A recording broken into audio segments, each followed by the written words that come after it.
Chapter 5. When I came home to West Egg that night, I was afraid for a moment that my house was on fire.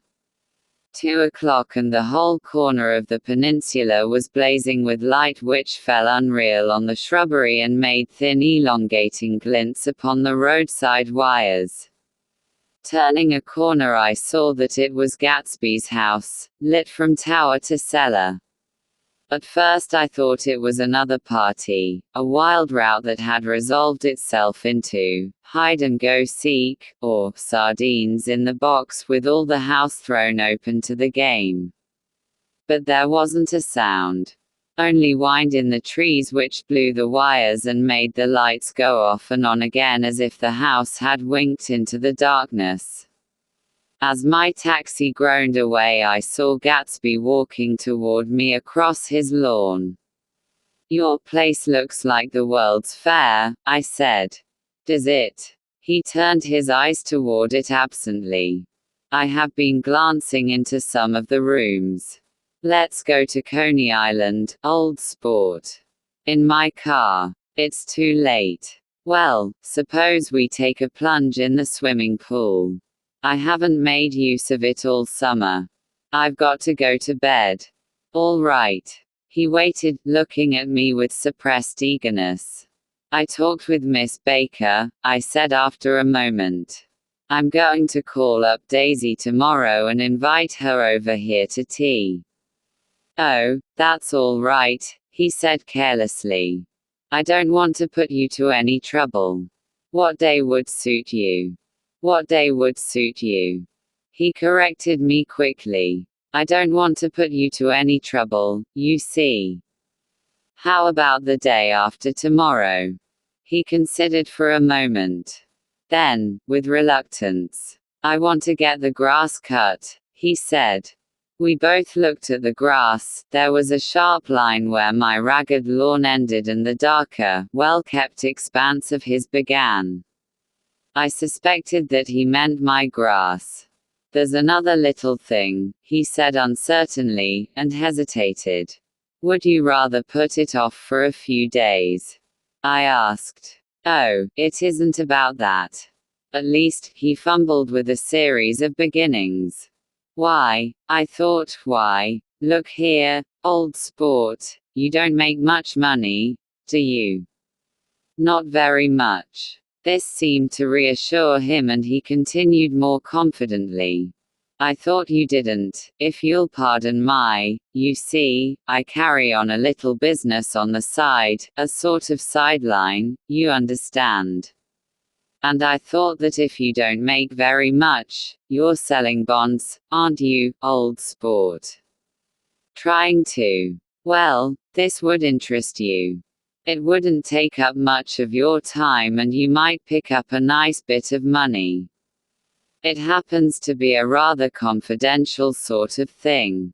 I realize now that under different circumstances that conversation might have been one of the crises of my life. But, because the offer was obviously and tactlessly for a service to be rendered, I had no choice except to cut him off there. "I've got my hands full," I said. "I'm much obliged, but I couldn't take on any more work. You wouldn't have to do any business with Wolfsheim." Evidently he thought that I was shying away from the connection mentioned at lunch, but I assured him he was wrong. He waited a moment longer, hoping I'd begin a conversation, but I was too absorbed to be responsive, so he went unwillingly home. The evening had made me light-headed and happy. I think I walked into a deep sleep as I entered my front door. So I didn't know whether or not Gatsby went to Coney Island or for how many hours he glanced into rooms while his house blazed gaudily on. I called up Daisy from the office next morning and invited her to come to tea. "Don't bring Tom," I warned her. "What? Don't bring Tom? Who is Tom?" she asked innocently. The day agreed upon was pouring rain. At 11 o'clock a man in a raincoat dragging a lawn mower tapped at my front door and said that Mr. Gatsby had sent him over to cut my grass. This reminded me that I had forgotten to tell my Finn to come back, so I drove into West Egg Village to search for her among soggy whitewashed alleys and to buy some cups and lemons and flowers. The flowers were unnecessary, for at 2 o'clock a greenhouse arrived from Gatsby's with innumerable receptacles to contain it. An hour later the front door opened nervously, and Gatsby in a white flannel suit, silver shirt and gold-colored tie hurried in. He was pale and there were dark signs of sleeplessness beneath his eyes. "Is everything all right?" he asked immediately. "The grass looks fine, if that's what you mean." "What grass?" he inquired blankly. "Oh, the grass in the yard." He looked out the window at it, but judging from his expression I don't believe he saw a thing. "Looks very good," he remarked vaguely. "One of the papers said they thought the rain would stop about 4. I think it was the Journal. Have you got everything you need in the shape of tea?" I took him into the pantry where he looked a little reproachfully at the Finn. Together we scrutinized the 12 lemon cakes from the delicatessen shop. "Will they do?" I asked. Of course. "The fine." And he added hollowly, "Old sport."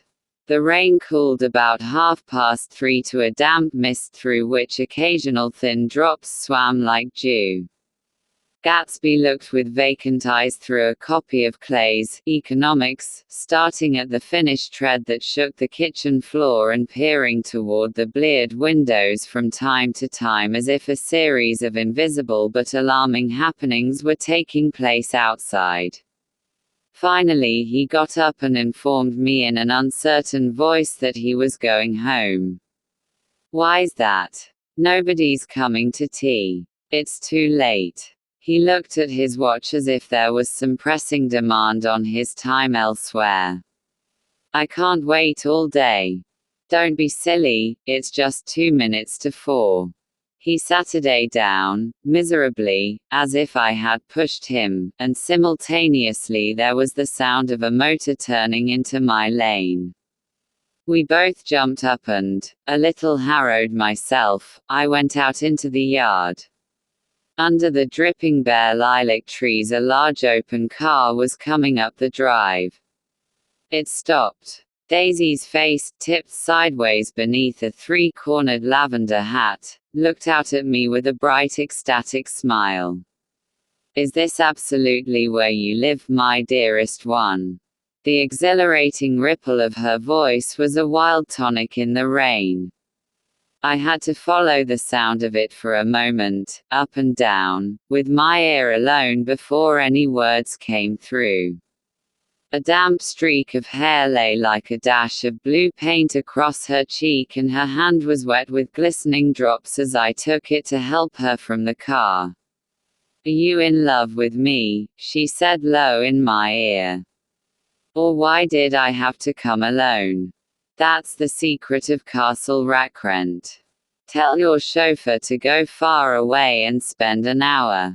Come back in an hour, Ferdy." Then in a grave murmur, "His name is Ferdy. Does the gasoline affect his nose?" "I don't think so," she said innocently. "Why?" We went in. To my overwhelming surprise the living room was deserted.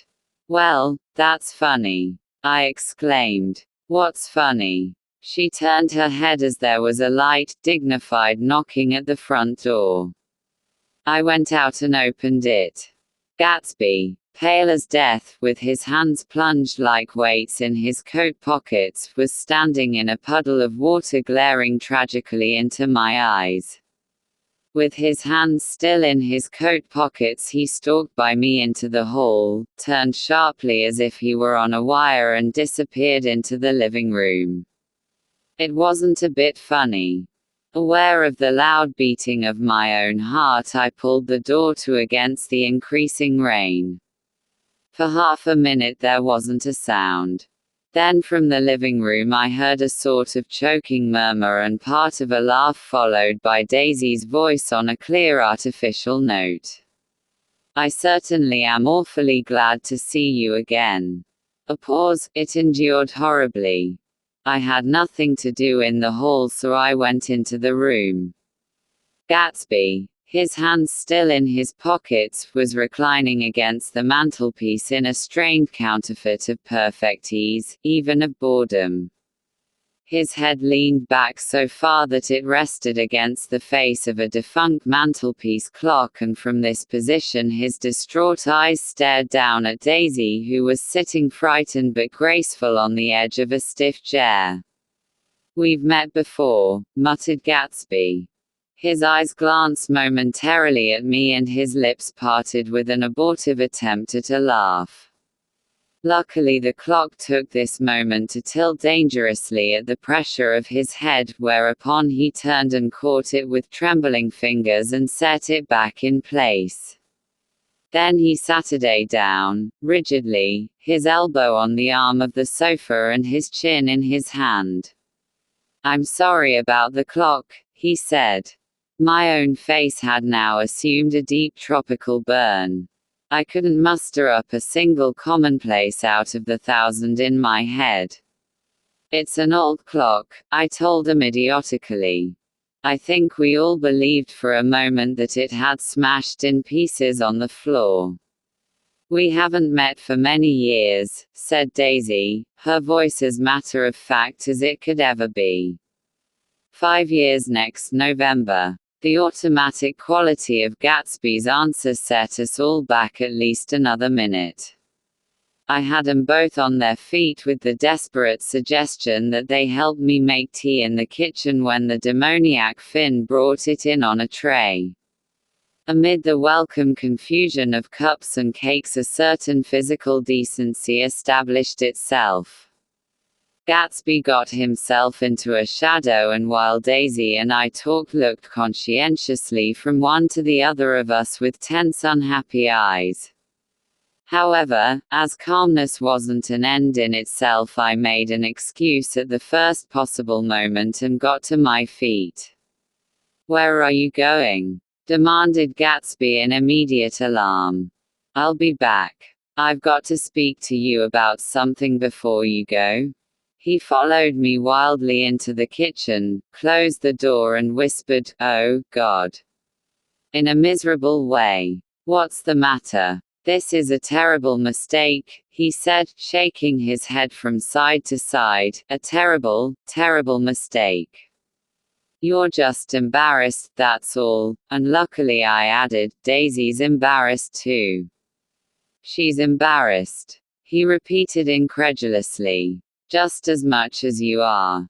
Don't talk so loud. You're acting like a little boy," I broke out impatiently. "Not only that, but you're rude. Daisy's sitting in there all alone." He raised his hand to stop my words, looked at me with unforgettable reproach, and opening the door cautiously went back into the other room. I walked out the back way, just as Gatsby had when he had made his nervous circuit of the house half an hour before, and ran for a huge black knotted tree whose massed leaves made a fabric against the rain.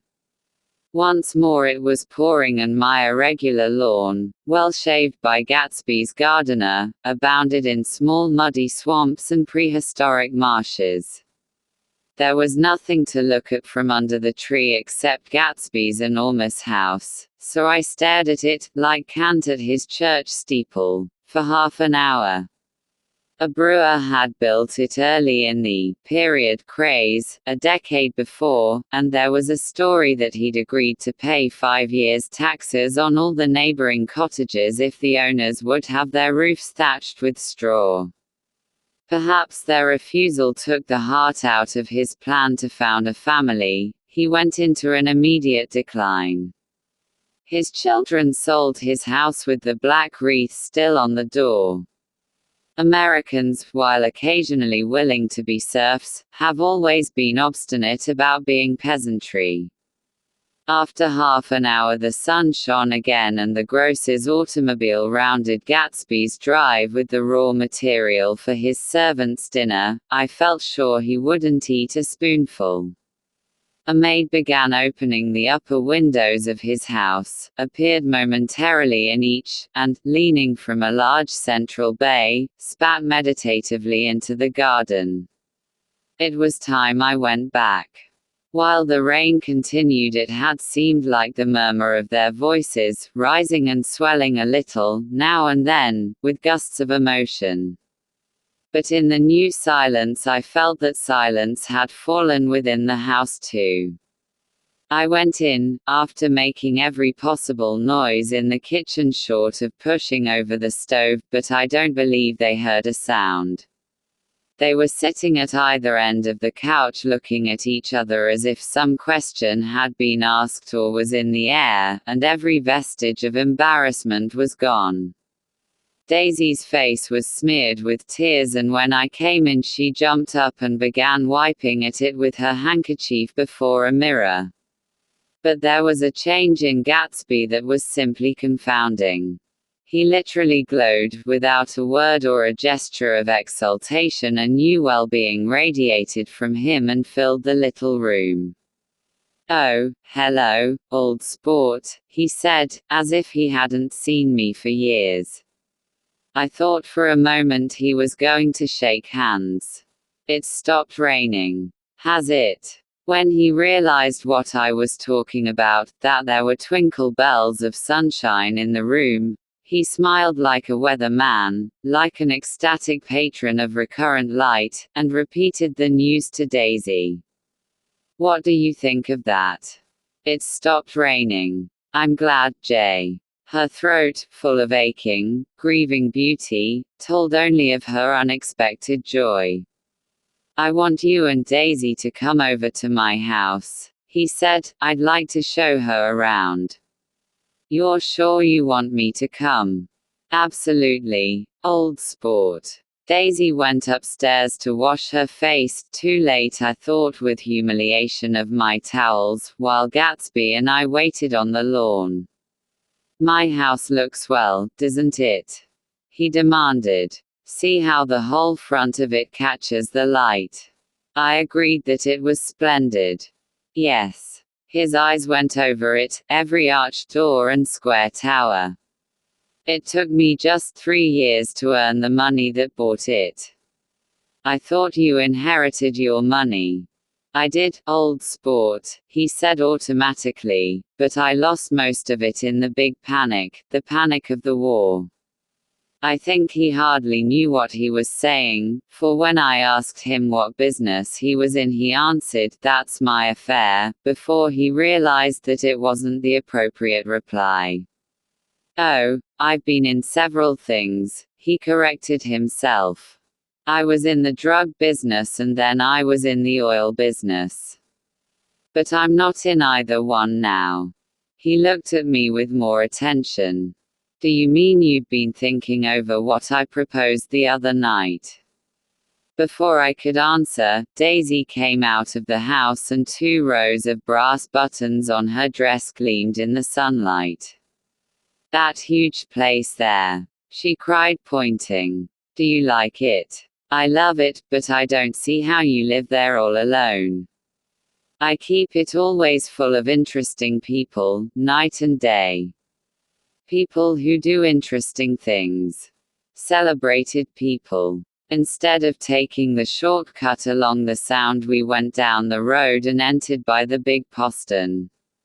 With enchanting murmurs Daisy admired this aspect or that of the feudal silhouette against the sky, admired the gardens, the sparkling odor of jonquils and the frothy odor of hawthorn and plum blossoms and the pale gold odor of kiss me at the gate. It was strange to reach the marble steps and find no stir of bright dresses in and out the door, and hear no sound but bird voices in the trees. And inside, as we wandered through Marie Antoinette music rooms and restoration salons, I felt that there were guests concealed behind every couch and table, under orders to be breathlessly silent until we had passed through. As Gatsby closed the door of the Merton College library, I could have sworn I heard the owl-eyed man break into ghostly laughter. We went upstairs, through period bedrooms swathed in rose and lavender silk and vivid with new flowers, through dressing rooms and pool rooms, and bathrooms with sunken baths, intruding into one chamber where a disheveled man in pajamas was doing liver exercises on the floor. It was Mr. Klipspringer, the boarder.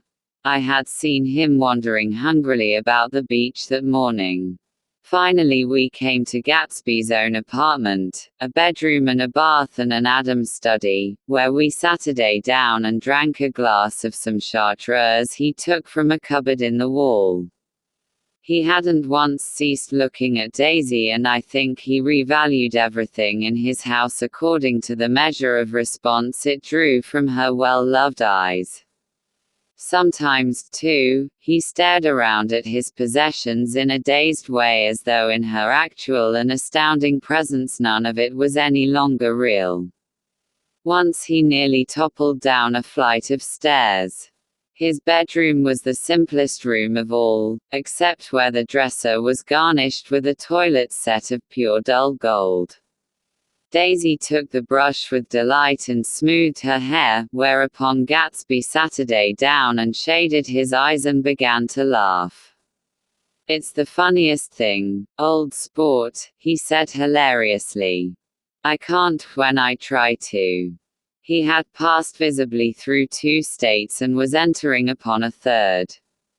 After his embarrassment and his unreasoning joy, he was consumed with wonder at her presence.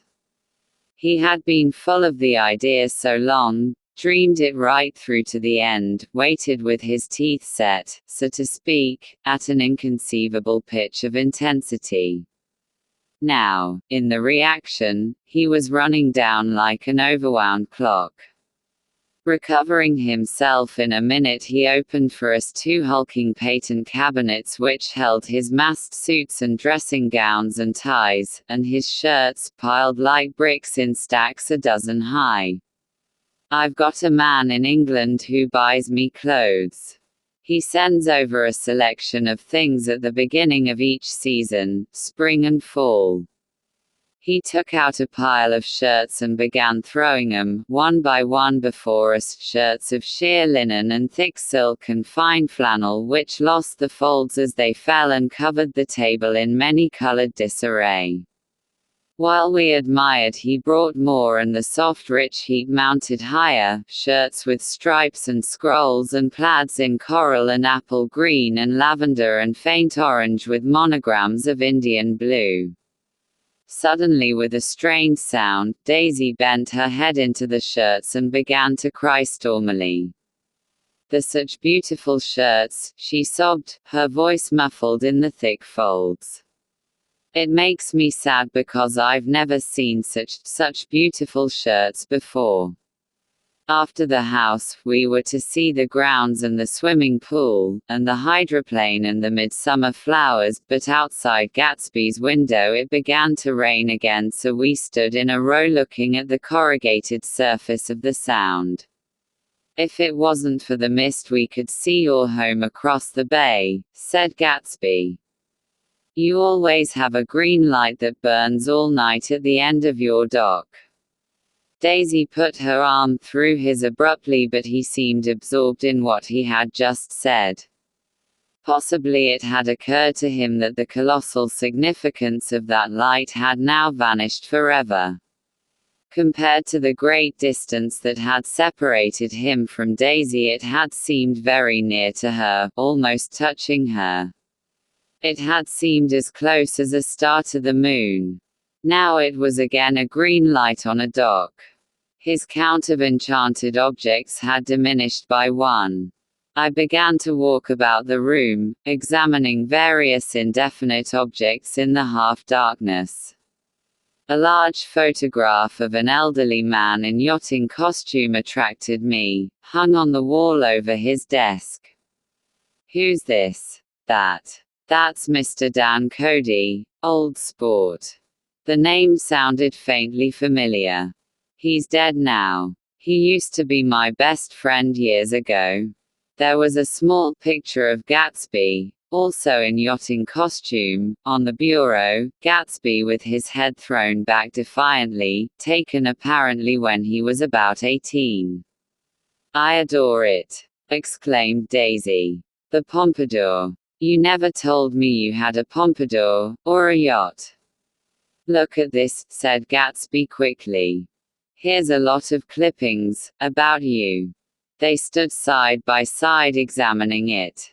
I was going to ask to see the rubies when the phone rang and Gatsby took up the receiver. "Yes. Well, I can't talk now. I can't talk now, old sport. I said a small town. He must know what a small town is. Well, he's no use to us if Detroit is his idea of a small town." He rang off. "Come here quick," cried Daisy at the window. The rain was still falling, but the darkness had parted in the west, and there was a pink and golden billow of foamy clouds above the sea. "Look at that," she whispered, and then after a moment, "I'd like to just get one of those pink clouds and put you in it and push you around." I tried to go then, but they wouldn't hear of it. Perhaps my presence made him feel more satisfactorily alone. "I know what we'll do," said Gatsby. "We'll have Klipspringer play the piano." He went out of the room calling, "Ewing," and returned in a few minutes accompanied by an embarrassed, slightly worn young man with shell-rimmed glasses and scanty blonde hair. He was now decently clothed in a sport shirt, open at the neck, sneakers and duck trousers of a nebulous hue. "Did we interrupt your exercises?" inquired Daisy politely. "I was asleep," cried Mr. Klipspringer, in a spasm of embarrassment. "That is, I'd been asleep. Then I got up." "Klipspringer plays the piano," said Gatsby, cutting him off. "Don't you, Ewing, old sport?" "I don't play well. I hardly play at all. I'm all out of prac." "We'll go downstairs," interrupted Gatsby. He flipped a switch. The gray windows disappeared as the house glowed full of light. In the music room, Gatsby turned on a solitary lamp beside the piano. He lit Daisy's cigarette from a trembling match, and sat down with her on a couch far across the room where there was no light save what the gleaming floor bounced in from the hall. When Klipspringer had played The Love Nest, he turned around on the bench and searched unhappily for Gatsby in the gloom. "I'm all out of practice, you see. I told you I couldn't play. I'm all out of prac." "Don't talk so much, old sport," commanded Gatsby. "Play. In the morning. In the evening. Ain't we got fun?" Outside the wind was loud and there was a faint flow of thunder along the sound.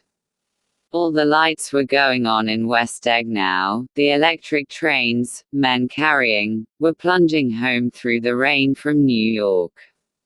It was the hour of a profound human change, and excitement was generating on the air. One thing's sure and nothing's surer. The rich get richer and the poor get children. In the meantime, in between time, as I went over to say goodbye, I saw that the expression of bewilderment had come back into Gatsby's face, as though a faint doubt had occurred to him as to the quality of his present happiness. Almost 5 years. There must have been moments even that afternoon when Daisy tumbled short of his dreams, not through her own fault but because of the colossal vitality of his illusion. It had gone beyond her, beyond everything. He had thrown himself into it with a creative passion, adding to it all the time, decking it out with every bright feather that drifted his way. No amount of fire or freshness can challenge what a man will store up in his ghostly heart. As I watched him, he adjusted himself a little, visibly. His hand took hold of hers, and as she said something low in his ear, he turned toward her with a rush of emotion. I think that voice held him most with its fluctuating, feverish warmth because it couldn't be overdreamed. That voice was a deathless song. They had forgotten me, but Daisy glanced up and held out her hand. Gatsby didn't know me now at all. I looked once more at them and they looked back at me, remotely, possessed by intense life. Then I went out of the room and down the marble steps into the rain, leaving them there together. Chapter 6. About this time an ambitious young reporter from New York arrived one morning at Gatsby's door and asked him if he had anything to say. Anything to say about what? Inquired Gatsby politely. Why, any statement to give out. It transpired after a confused 5 minutes that the man had heard Gatsby's name around his office in a connection which he either wouldn't reveal or didn't fully understand. This was his day off, and with laudable initiative he had hurried out to see. It was a random shot, and yet the reporter's instinct was right. Gatsby's notoriety, spread about by the hundreds who had accepted his hospitality and so become authorities on his past, had increased all summer until he fell just short of being news. Contemporary legends such as the underground pipeline to Canada attached themselves to him, and there was one persistent story that he didn't live in a house at all, but in a boat that looked like a house and was moved secretly up and down the Long Island shore. Just why these inventions were a source of satisfaction to James Gatz of North Dakota isn't easy to say. James Gatz, that was really, or at least legally, his name. He had changed it at the age of 17 and at the specific moment that witnessed the beginning of his career, when he saw Dan Coddy's yacht drop anchor over the most insidious flat on Lake Superior. It was James Gatz who had been loafing along the beach that afternoon in a torn green jersey and a pair of canvas pants, but it was already Jay Gatsby who borrowed a rowboat, pulled out to the Tuolumne and informed Cody that a wind might catch him and break him up in half an hour. I suppose he'd had the name ready for a long time, even then. His parents were shiftless and unsuccessful farm people. His imagination had never really accepted him as his parents at all. The truth was that Jay Gatsby, of West Egg, Long Island, sprang from his platonic conception of himself.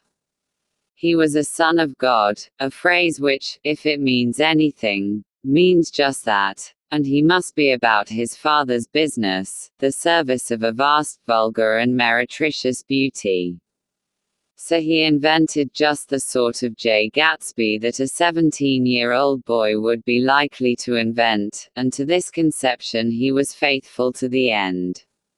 For over a year he had been beating his way along the south shore of Lake Superior as a clam digger and a salmon fisher, or in any other capacity that brought him food and bed. His brown, hardening body lived naturally through the half-fierce, half-lazy work of the bracing days. He knew women early, and since they spoiled him he became contemptuous of them, of young virgins because they were ignorant, of the others because they were hysterical about things which in his overwhelming self-absorption he took for granted. But his heart was in a constant, turbulent riot. The most grotesque and fantastic conceits haunted him in his bed at night. A universe of ineffable gaudiness spun itself out in his brain while the clock ticked on the washstand and the moon soaked with wet light his tangled clothes upon the floor. Each night he added to the pattern of his fancies until drowsiness closed down upon some vivid scene with an oblivious embrace. For a while these reveries provided an outlet for his imagination, they were a satisfactory hint of the unreality of reality, a promise that the rock of the world was founded securely on a fairy's wing. An instinct toward his future glory had led him, some months before, to the small Lutheran college of St. Olaf in southern Minnesota. He stayed there 2 weeks, dismayed at its ferocious indifference to the drums of his destiny, to destiny itself, and despising the janitor's work with which he was to pay his way through. Then he drifted back to Lake Superior, and he was still searching for something to do on the day that Dan Cody's yacht dropped anchor in the shallows alongshore. Cody was 50 years old then, a product of the Nevada silver fields, of the Yukon, of every rush for metal since '75. The transactions in Montana copper that made him many times a millionaire found him physically robust but on the verge of soft-mindedness, and, suspecting this, an infinite number of women tried to separate him from his money. The none too savory ramifications by which Ella Kay, the newspaper woman, played Madame de Maintenon to his weakness and sent him to sea in a yacht were common knowledge to the turgid journalism of 1902. He had been coasting along all too hospitable shores for 5 years when he turned up as James Gats's destiny at Little Girl Bay. To the young Gats resting on his oars and looking up at the railed deck, the yacht represented all the beauty and glamour in the world. I suppose he smiled at Cody. He had probably discovered that people liked him when he smiled. At any rate, Cody asked him a few questions, one of them elicited the brand new name, and found that he was quick, and extravagantly ambitious. A few days later he took him to Duluth and bought him a blue coat, 6 pair of white duck trousers and a yachting cap. And when the Tuolomne left for the West Indies and the Barbary Coast, Gatsby left too. He was employed in a vague personal capacity. While he remained with Cody, he was in turn steward, mate, skipper, secretary, and even jailer, for Dan Cody sober knew what lavish doings Dan Cody drunk might soon be about, and he provided for such contingencies by reposing more and more trust in Gatsby. The arrangement lasted 5 years, during which the boat went 3 times around the continent. It might have lasted indefinitely except for the fact that Ella Kay came on board one night in Boston and a week later Dan Cody inhospitably died. I remember the portrait of him up in Gatsby's bedroom, a gray, florid man with a hard empty face, the pioneer debauchee who during one phase of American life brought back to the eastern seaboard the savage violence of the frontier brothel and saloon. It was indirectly due to Cody that Gatsby drank so little. Sometimes in the course of gay parties women used to rub champagne into his hair. For himself he formed the habit of letting liquor alone. And it was from Cody that he inherited money, a legacy of $25,000. He didn't get it. He never understood the legal device that was used against him, but what remained of the millions went intact to Ella Kay. He was left with his singularly appropriate education. The vague contour of Jay Gatsby had filled out to the substantiality of a man. He told me all this very much later, but I've put it down here with the idea of exploding those first wild rumors about his antecedents, which weren't even faintly true. Moreover, he told it to me at a time of confusion, when I had reached the point of believing everything and nothing about him. So I take advantage of this short halt, while Gatsby, so to speak, caught his breath, to clear this set of misconceptions away. It was a halt, too, in my association with his affairs. For several weeks I didn't see him or hear his voice on the phone. Mostly I was in New York, trotting around with Jordan and trying to ingratiate myself with her senile aunt, but finally I went over to his house one Sunday afternoon. I hadn't been there 2 minutes when somebody brought Tom Buchanan in for a drink. I was startled, naturally, but the really surprising thing was that it hadn't happened before. They were a party of 3 on horseback, Tom and a man named Sloane and a pretty woman in a brown riding habit who had been there previously. "I'm delighted to see you," said Gatsby standing on his porch. "I'm delighted that you dropped in." As though they cared. "Sit right down. Have a cigarette or a cigar?" He walked around the room quickly, ringing bells. "I'll have something to drink for you in just a minute." He was profoundly affected by the fact that Tom was there. But he would be uneasy anyhow until he had given him something, realizing in a vague way that that was all they came for. Mr. Sloane wanted nothing. "A lemonade?" "No, thanks." "A little champagne?" "Nothing at all, thanks." "I'm sorry. Did you have a nice ride?"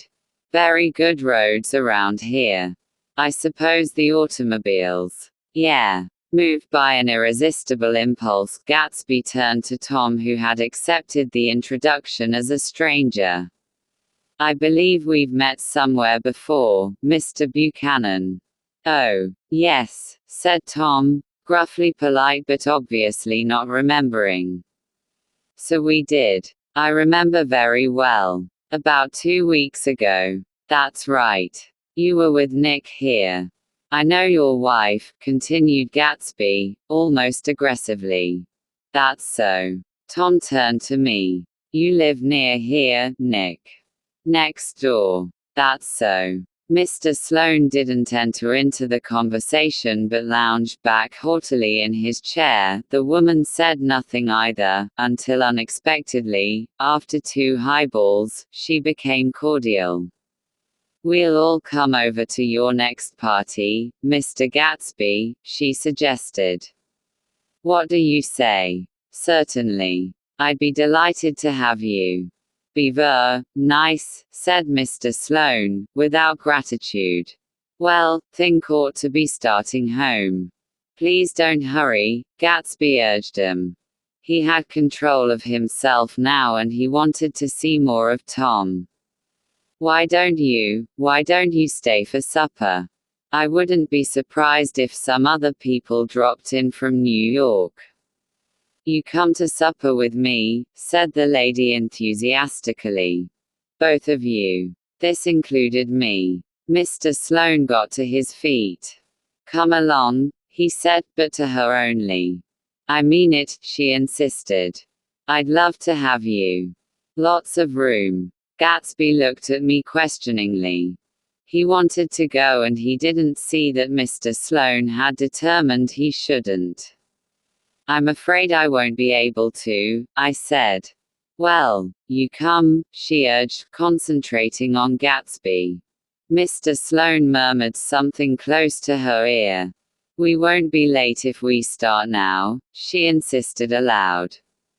"I haven't got a horse," said Gatsby. "I used to ride in the army but I've never bought a horse." "I'll have to follow you in my car." "Excuse me for just a minute." The rest of us walked out on the porch where Sloane and the lady began an impassioned conversation aside. "My God, I believe the man's coming," said Tom. "Doesn't he know she doesn't want him?" "She says she does want him. She has a big dinner party and he won't know a soul there." He frowned. "I wonder where in the devil he met Daisy. By God, I may be old-fashioned in my ideas, but women run around too much these days to suit me. They meet all kinds of crazy fish." Suddenly Mr. Sloane and the lady walked down the steps and mounted their horses. "Come on," said Mr. Sloane to Tom, "we're late. We've got to go." And then to me, "Tell him we couldn't wait, will you?" Tom and I shook hands, the rest of us exchanged a cool nod, and they trotted quickly down the drive, disappearing under the August foliage just as Gatsby, with hat and light overcoat in hand, came out the front door. Tom was evidently perturbed at Daisy's running around alone, for on the following Saturday night he came with her to Gatsby's party. Perhaps his presence gave the evening its peculiar quality of oppressiveness. It stands out in my memory from Gatsby's other parties that summer. There were the same people, or at least the same sort of people, the same profusion of champagne, the same many-colored, many-keyed commotion, but I felt an unpleasantness in the air, a pervading harshness that hadn't been there before. Or perhaps I had merely grown used to it, grown to accept West Egg as a world complete in itself, with its own standards and its own great figures, second to nothing because it had no consciousness of being so, and now I was looking at it again, through Daisy's eyes. It is invariably saddening to look through new eyes at things upon which you have expended your own powers of adjustment. They arrived at twilight, and as we strolled out among the sparkling hundreds, Daisy's voice was playing murmurous tricks in her throat. "These things excite me so," she whispered. "If you want to kiss me any time during the evening, Nick, just let me know and I'll be glad to arrange it for you. Just mention my name. Or present a green card. I'm giving out green." "Look around," suggested Gatsby. "I'm looking around. I'm having a marvelous. You must see the faces of many people you've heard about." Tom's arrogant eyes roamed the crowd. "We don't go around very much," he said. "In fact, I was just thinking I don't know a soul here." "Perhaps you know that lady." Gatsby indicated a gorgeous, scarcely human orchid of a woman who Saturday in state under a white plum tree. Tom and Daisy stared, with that peculiarly unreal feeling that accompanies the recognition of a hitherto ghostly celebrity of the movies. "She's lovely," said Daisy. "The man bending over her is her director." He took them ceremoniously from group to group. "Mrs. Buchanan, and Mr. Buchanan." After an instant's hesitation he added, "the polo player." "Oh no," objected Tom quickly, "not me." But evidently the sound of it pleased Gatsby, for Tom remained "the polo player" for the rest of the evening. "I've never met so many celebrities," Daisy exclaimed. "I like that man. What was his name, with the sort of blue nose?" Gatsby identified him, adding that he was a small producer. "Well, I liked him anyhow." "I'd a little rather not be the polo player," said Tom pleasantly. "I'd rather look at all these famous people in oblivion." Daisy and Gatsby danced. I remember being surprised by his graceful, conservative foxtrot. I had never seen him dance before. Then they sauntered over to my house and Saturday on the steps for half an hour while at her request I remained watchfully in the garden, in case there's a fire or a flood, she explained, or any act of God. Tom appeared from his oblivion as we were sitting down to supper together.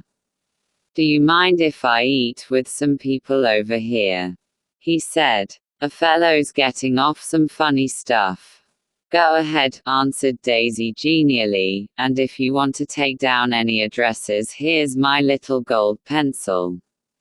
She looked around after a moment and told me the girl was common but pretty, and I knew that except for the half hour she'd been alone with Gatsby she wasn't having a good time. We were at a particularly tipsy table. That was my fault. Gatsby had been called to the phone and I'd enjoyed these same people only 2 weeks before. But what had amused me then turned septic on the air now. "How do you feel, Miss Baedeker?" The girl addressed was trying, unsuccessfully, to slump against my shoulder. At this inquiry she sat up and opened her eyes. Wah! A massive and lethargic woman, who had been urging Daisy to play golf with her at the local club tomorrow, spoke in Miss Baedeker's defense. Oh, she's all right now. When she's had 5 or 6 cocktails she always starts screaming like that. I tell her she ought to leave it alone. I do leave it alone, affirmed the accused hollowly. We heard you yelling, so I said to Doc Sivert here, there's somebody that needs your help, Doc. Quote, she's much obliged, I'm sure, said another friend, without gratitude. But you got her dress all wet when you stuck her head in the pool. Anything I hate is to get my head stuck in a pool, mumbled Miss Baedeker. They almost drowned me once over in New Jersey. Then you ought to leave it alone, countered Dr. Sivert. Speak for yourself, cried Miss Baedeker violently. Your hand shakes. I wouldn't let you operate on me. It was like that. Almost the last thing I remember was standing with Daisy and watching the moving picture director and his star. They were still under the white plum tree and the faces were touching except for a pale thin ray of moonlight between. It occurred to me that he had been very slowly bending toward her all evening to attain this proximity, and even while I watched I saw him stoop one ultimate degree and kiss at her cheek. I like her, said Daisy, I think she's lovely. But the rest offended her, and unarguably, because it wasn't a gesture but an emotion. She was appalled by West Egg, this unprecedented place that Broadway had begotten upon a Long Island fishing village, appalled by its raw vigor that chafed under the old euphemisms and by the too obtrusive fate that herded its inhabitants along a shortcut from nothing to nothing. She saw something awful in the very simplicity she failed to understand. I sat on the front steps with them while they waited for the car. It was dark here in front, only the bright door sent 10 square feet of light volleying out into the soft black morning. Sometimes a shadow moved against a dressing room blind above, gave way to another shadow, an indefinite procession of shadows, who rouged and powdered in an invisible glass. Who is this Gatsby anyhow? Demanded Tom suddenly. Some big bootlegger. Where'd you hear that? I inquired. I didn't hear it. I imagined it. A lot of these newly rich people are just big bootleggers, you know. Not Gatsby, I said shortly. He was silent for a moment. The pebbles of the drive crunched under his feet. Well, he certainly must have strained himself to get this menagerie together. A breeze stirred the gray haze of Daisy's fur collar. At least they're more interesting than the people we know, she said with an effort. You didn't look so interested. Well, I was. Tom laughed and turned to me. Did you notice Daisy's face when that girl asked her to put her under a cold shower? Daisy began to sing with the music in a husky, rhythmic whisper, bringing out a meaning in each word that it had never had before and would never have again. When the melody rose, her voice broke up sweetly, following it, in a way contralto voices have, and each change tipped out a little of her warm human magic upon the air. Lots of people come who haven't been invited, she said suddenly. That girl hadn't been invited. They simply force their way in and he's too polite to object. I'd like to know who he is and what he does, insisted Tom. And I think I'll make a point of finding out. I can tell you right now, she answered. He owned some drug stores, a lot of drug stores. He built 'em up himself. The dilatory limousine came rolling up the drive. "Good night, Nick," said Daisy. Her glance left me and sought the lighted top of the steps where, 3 o'clock in the morning, a neat, sad little waltz of that year, was drifting out the open door. After all, in the very casualness of Gatsby's party there were romantic possibilities totally absent from her world. What was it up there in the song that seemed to be calling her back inside? What would happen now in the dim incalculable hours? Perhaps some unbelievable guest would arrive, a person infinitely rare and to be marveled at, some authentically radiant young girl who with one fresh glance at Gatsby, one moment of magical encounter, would blot out those 5 years of unwavering devotion. I stayed late that night. Gatsby asked me to wait until he was free and I lingered in the garden until the inevitable swimming party had run up, chilled and exalted from the black beach, until the lights were extinguished in the guest rooms overhead. When he came down the steps at last the tanned skin was drawn unusually tight on his face, and his eyes were bright and tired. "She didn't like it," he said immediately. Of course she did. She didn't like it, he insisted. She didn't have a good time. He was silent and I guessed at his unutterable depression. "I feel far away from her," he said. "It's hard to make her understand." "You mean about the dance?" "The dance." He dismissed all the dances he had given with a snap of his fingers. "Old sport, the dance is unimportant." He wanted nothing less of Daisy than that she should go to Tom and say, "I never loved you." After she had obliterated 3 years with that sentence they could decide upon the more practical measures to be taken. One of them was that, after she was free, they were to go back to Louisville and be married from her house, just as if it were 5 years ago. "And she doesn't understand," he said. "She used to be able to understand.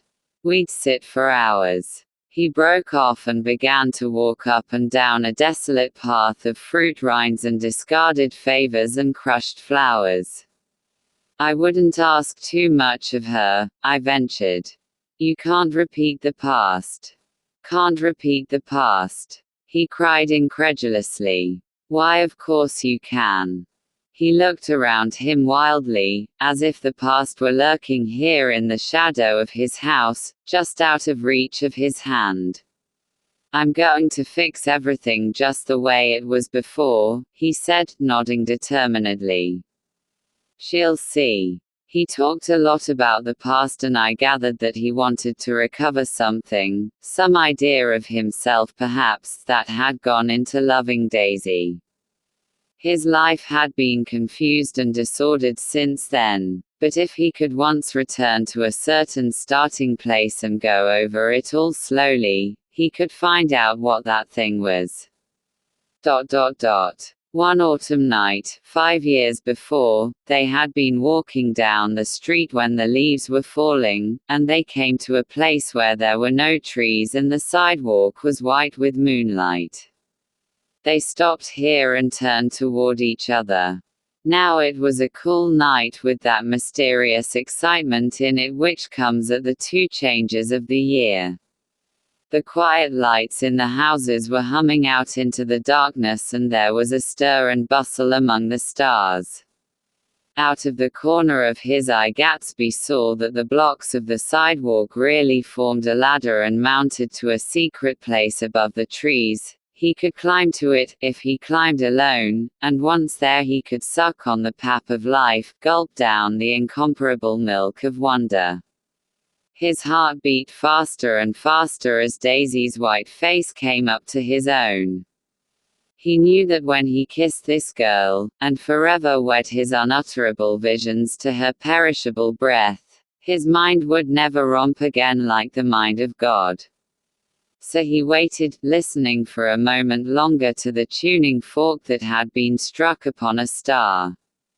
Then he kissed her. At his lips' touch she blossomed for him like a flower and the incarnation was complete. Through all he said, even through his appalling sentimentality, I was reminded of something, an elusive rhythm, a fragment of lost words, that I had heard somewhere a long time ago. For a moment a phrase tried to take shape in my mouth and my lips parted like a dumb man's, as though there was more struggling upon 'em than a wisp of startled air. But they made no sound, and what I had almost remembered was uncommunicable forever. Chapter 7. It was when curiosity about Gatsby was at its highest that the lights in his house failed to go on one Saturday night, and, as obscurely as it had begun, his career as Trimalchio was over. Only gradually did I become aware that the automobiles which turned expectantly into his drive stayed for just a minute and then drove sulkily away. Wondering if he were sick, I went over to find out. An unfamiliar butler with a villainous face squinted at me suspiciously from the door.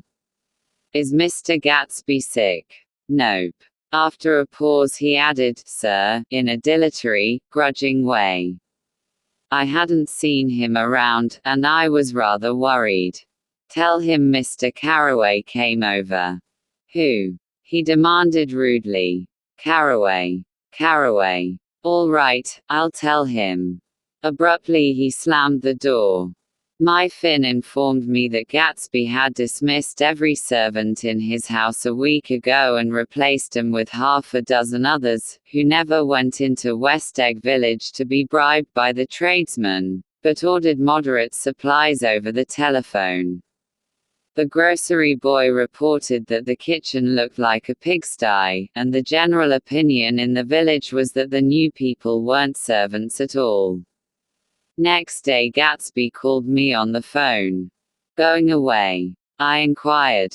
"No, old sport. I hear you fired all your servants." I wanted somebody who wouldn't gossip. Daisy comes over quite often, in the afternoons. So the whole caravansary had fallen in like a card house at the disapproval in her eyes. There's some people Wolfsheim wanted to do something for. They're all brothers and sisters. They used to run a small hotel. I see. He was calling up at Daisy's request would I come to lunch at her house tomorrow. Miss Baker would be there. Half an hour later Daisy herself telephoned and seemed relieved to find that I was coming. Something was up. And yet I couldn't believe that they would choose this occasion for a scene, especially for the rather harrowing scene that Gatsby had outlined in the garden.